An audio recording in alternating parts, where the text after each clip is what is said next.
Today I am reading Desperate Breaths by Godspeed_good_sir. It has a teen and up audience. Creator chose not to use archive warnings. Category Gen. Fandoms Batman All Media Type. RedRobin Comics. Relationships Tim Drake and Dick Grayson. Characters Tim Drake, Dick Grayson, Alfred Pennyworth, Damian Wayne, Barbara Gordon, Clark Kent, briefly. Additional tags for Good Sibling Dick Grayson, Protective Dick Grayson, Hurt Tim Drake, Tim Drake needs a hug, Tim Drake is Red Robin, phone calls and telephones, major character injury, Dick Grayson is not okay, Dick Grayson tries to be a good older brother, Dick Drake's wump, POV Tim Drake centric, angst, panic attacks, near-death experience. Summary. Could we just talk for a second? He hated how desperate the words sounded. Or, what if Tim called Dick after being stabbed in the Red Robin comics? Chapter 1. The room was thick with the stench of iron. Blood seeped into the hotel's crisp sheets, staining the blank canvas crimson. Prue was still gasping for breath, her struggling lungs the only sound he could hear beyond the ringing in his own ears. He knew they would never make it. The nearest hospital was hours away, and this wasn't something he could treat himself. Tim didn't know what to do.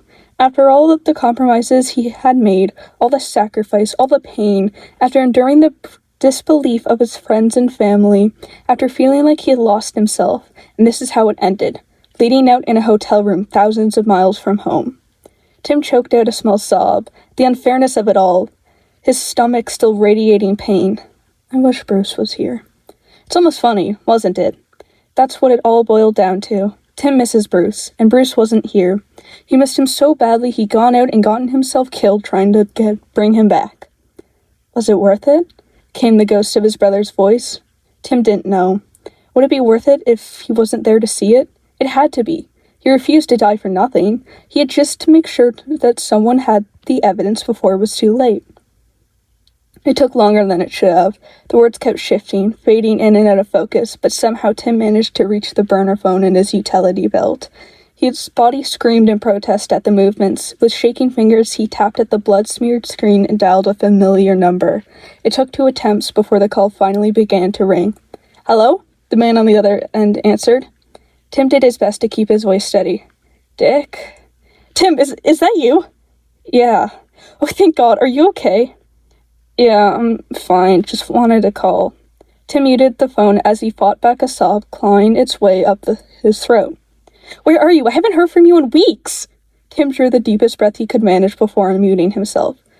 Look, can we just... what are you doing? Dick caught on faster than Tim expected. He could practically hear the effort it took for him to swallow every question. Right, okay, I just finished dinner and I was about to gear up for patrol. Tim closed his eyes, focusing on his brother's voice. What did you have? Crab-stuffed mushrooms, Dick answered, his clipped tone betraying his anxiety. What about you? Any sides? There was a brief hesitation.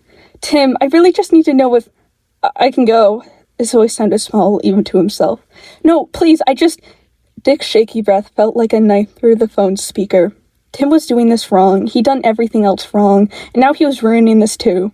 The room fell silent, and he refused to think about how even Prue had stopped making noise. Don't turn around.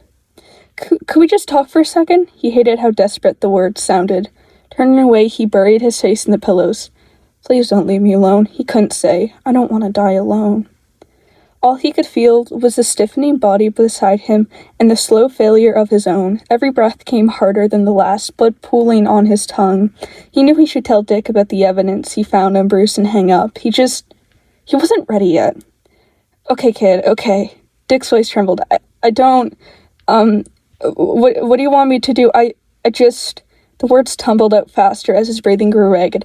Tim, please tell me you're okay. I can't do this again. Tim, please, where are you? Maybe someone's nearby. Dick was crying now. Tim shoved his face deeper in the pillow, biting into the fabric to muffle his own sobs. Tim, sweetheart, please tell me what's going on. Sweetheart. That was Bruce's word. The last fragile piece of Tim unveiled. It's not fair. The words came out broken and warbled. What's not fair, Tim? What's happening? Maybe there's a... His voice caught as he struggled for air, his vision narrowing into a tunnel. He had to get this out. Iraq. 12873, he coughed violently, blood filling his mouth. You have to, the drive, it's all on the drive. Can you, he gasped for another breath. 1, 2, 8, 7, 3. Tim, don't you dare do this to me. You're not allowed to. Oh, God. Tim heard Dick retching on the other end of the line. Sorry. The words were barely more than a breath. He only hoped Dick heard them. Love you. Tim, please, I can't do this. I can't just go.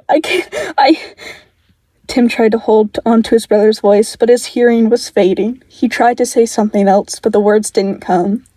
Wasn't there something else he meant to, something he was supposed to? Too late. The world faded. Chapter 2. Dick's POV. Notes. I saw a couple of people subscribed, and I was bored, so here we are. I decided to write Dick's POV. I'm also thinking it might stretch this out a bit more and write some other RedRobin stuff, post-dabbing, but who knows. Anyway, I hope you like it. People took most things in life for granted. Dick couldn't really blame them. He had done the same, time and time again. The color purple, the taste of Caravana, the sound of his father's voice. There were too many things in his life that mattered, too many things worth cherishing that gradually, inevitably, he forgot to. There was never enough time, never enough space, never enough words, excuses that always rang hollow. Then, despicably, the realization would creep in, the truth that he had let another thing, another moment, another person slip through the cracks, and with it he came into the familiar pull, dragging him back into the depths, back into the gaping whirlpool he had only just managed to escape. Eventually, he would claw his way back to the surface. He would fill his lungs and vow to hold himself close. Never again, he always promised himself. Yet somehow, never again always came. It was a treacherous pattern he could never break. Once he found himself standing on the edge of once more on a Wednesday evening at 7 o'clock. He had just made it to his room when his phone rang. The gray-blue walls, sprawling windows echoed with the noise of it. One glance at the cracked screen let him know the number wasn't saved. Most people would have ignored the unmarked seller, but not Dick. He answered immediately, a dozen possibilities running through his head. Hello? There were only so many people who had his number. Damien and Alfred were safe in the other room. What about everyone else? He hadn't seen Jason in a week. He hadn't seen Tim in even longer. Wally, Donna, Corey? What if something happened to Barbara? What if... Dick? Relief rushed through him as he registered his younger brother's voice. He hadn't heard directly from the boy in months, though he had been keeping tabs on him from afar. Even so, seeing him in CCTV footage paled in comparison to hearing his voice. Tim, is that you? Yeah. Oh, thank God. Are you okay? He didn't know why Tim had chosen now of all times to break his radio silence, but he was hopelessly grateful that he had. Yeah, I'm fine. Just wanted to call. Dick immediately took note of the calculated evenness in Tim's voice. Something's wrong. Where are you? I haven't heard from you in weeks! The words slipped out before he could stop them. The need to see his brother grab him, not just hear him, was becoming overwhelming. Look, can we just... What are you doing? Tim sounded frustrated, and Dick knew he needed to change tactics fast. He couldn't risk Tim hanging up on him before he could pinpoint his location. Right, okay, I just finished dinner, and I was about to gear up for patrol. He kept his tone casual as he switched to speakerphone and sent Babs a quick message asking her to triangulate the call. He could have done it himself, but he doubted his ability to focus. Thankfully, Babs responded almost immediately. What'd you have? Crab stuffed mushrooms. What about you? Any sides? Okay, so Tim obviously didn't want to talk about himself, which only heightened Dick's worries. As calmly as he could, he continued. Tim, I really just need to know if I can go. He never heard his brother sound so small. No, please, He took a deep breath. He needed to stay calm. The thing was, Dick Grayson was well-trained when it came to having difficult conversations. He had helped with hostage negotiations, talked people off ledges, and led people into battle. He knew how to keep himself calm when emotions rose. Even so, everyone had their blind spots, and this was very much one of them. Please don't hang up, please don't hang up, please don't hang up. Could we talk for a second? Tim but all begged, his voice cracking over the static of the phone. Okay, kid, okay. Dick couldn't help the way his voice trembled. Every part of this was wrong, and it felt as if the world was tipping. He needed to sit down. What do you want me to... Okay, he was definitely panicking now. Tim was obviously not okay, and Dick wasn't there to help him. Why wasn't he there to help him? This wasn't supposed to happen again. His brothers weren't meant to do this to him again. He was supposed to be there for him. Where were they? Somewhere in Ethiopia. Jason was dying. Somewhere else, so was Tim. And where was Dick? Tim, please tell me you're okay. I can't do this again. Tim, please, where are you? Maybe someone's nearby. The tears began to flow freely as his ears filled with the sound of Tim's ragged breaths. Tim, sweetheart, please tell me what's going on. He barely registered Bab's message as he sobbed. Iraq. It's not fair. Dick was no longer the only one openly weeping, and somehow that was the worst part. What's not fair, Tim? What's happening? Maybe he was already messaging Clark. Iraq, Tim needs help, now. The sound of his younger brother struggling for breath cut through him, jagged and raw. But Dick clung to every word. Iraq. 1, 2, 8, 7, 3. Violent coughing erupted him. You have to... The drive, it's all on the drive. Can you... Another desperate gasp. 1, 2, 8, 7, 3. Dick was going to be sick. This was wrong. All of it was wrong. Tim, he screamed. Don't you dare do this to me. You're not allowed to. His stomach lurched. Oh, God. Bile clawed up his throat as he doubled over, vomiting onto the hardwood floor. Somewhere beyond the ringing, the footsteps thundered down the hallway. I'm sorry. Love you. Tim's voice was barely more than a whisper. Dick almost didn't hear it. Wrong. Tim, please, I can't do this. I can't. Please don't go. I can't. He was on the floor. When had he fallen? He didn't know. He couldn't breathe. His forehead pressed against the wooden boards as his lungs refused to find a rhythm. Every breath faster and swallower than the rest.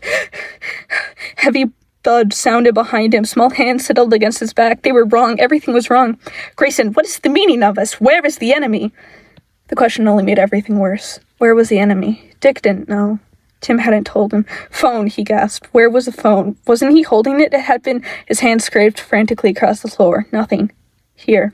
Small hands pushed the device into his own. His fingers shook too violently to notice the slight tremor in Damien's.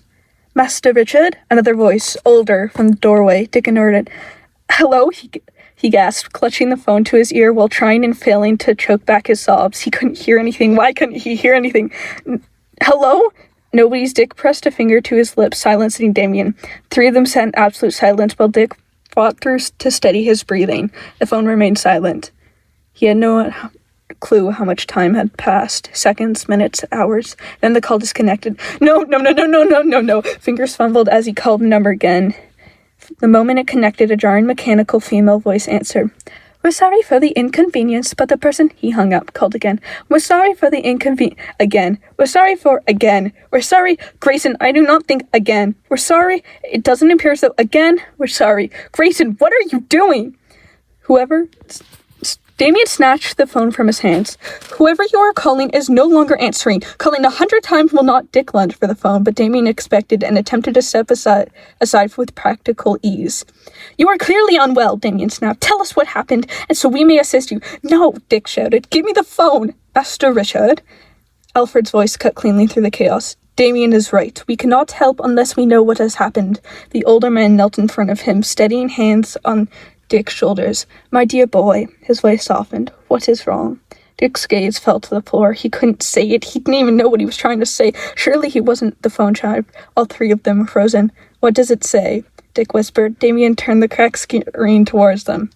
It is a message from Superman. The message was simple. He's not here anymore. And that's it. And just the notes are thanks for reading. Oh my god. I love this one. It destroyed me, and I hope you're in pain too now, so. Oh yay.